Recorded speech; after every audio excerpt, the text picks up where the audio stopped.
Bonsoir Yann Brossard. Bonsoir. Emmanuel Macron poursuit donc sa tournée dans le cadre du grand débat national. Après des communes périphériques et rurales, il s'invite en banlieue en ce moment à Ivry-Courcouronnes. C'est bienvenu, tous les territoires évidemment sont concernés par ce débat.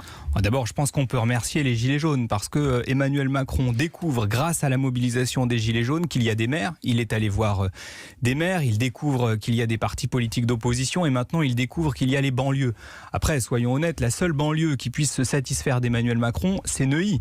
Parce que pour le reste, les banlieues populaires, elles n'ont fait que subir depuis 1 an et demi et on ne peut pas dire qu'elles aient été beaucoup servies par la politique du président de la République. Depuis 1 an et demi, simplement, les quartiers populaires, vraiment ?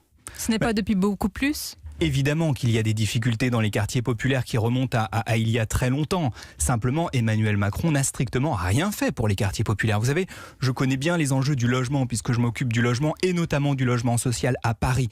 Il faut quand même voir que le secteur HLM a subi des mesures de coupe financière terrible de la part de l'État. Et ce sont donc les banlieues populaires qui comptent un nombre important de logements sociaux qui ont subi. J'étais à Gennevilliers encore samedi. Il faut voir ce que les bailleurs sociaux ont subi depuis maintenant 1 an et demi et ce sont des rénovations en moins et des quartiers qui sont plus en difficulté. Pourquoi alors Yann Brossard, les banlieues, les quartiers populaires ne sont-elles pas gilets jaunes ? C'est ce qu'on dit, que les habitants, les citoyens de ces quartiers ne se sentent pas concernés. C'est votre avis ?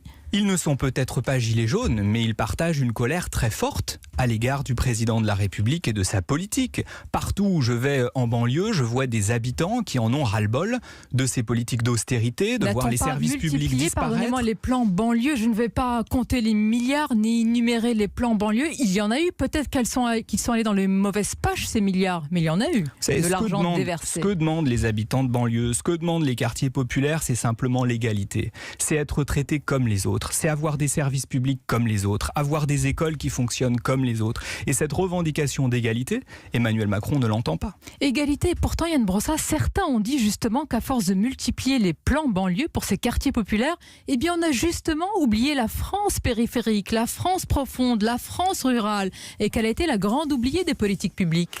Moi, je ne partage pas ce point de vue-là. Et je n'aime pas cette espèce de petite musique qui consiste à opposer les quartiers populaires aux territoires périphériques. La France rurale, elle a souffert autant que la banlieue. Et aujourd'hui, on aurait besoin d'aider ces territoires-là, les deux, et pas les uns contre les autres. Et la meilleure solution face à ces difficultés-là, c'est le service public. Et cela suppose de rompre avec ces politiques d'austérité, ce dogme de la baisse des dépenses publiques qui fait qu'on voit les hôpitaux disparaître, les maternités fermées, les gares fermées, les bureaux de poste fermés aussi.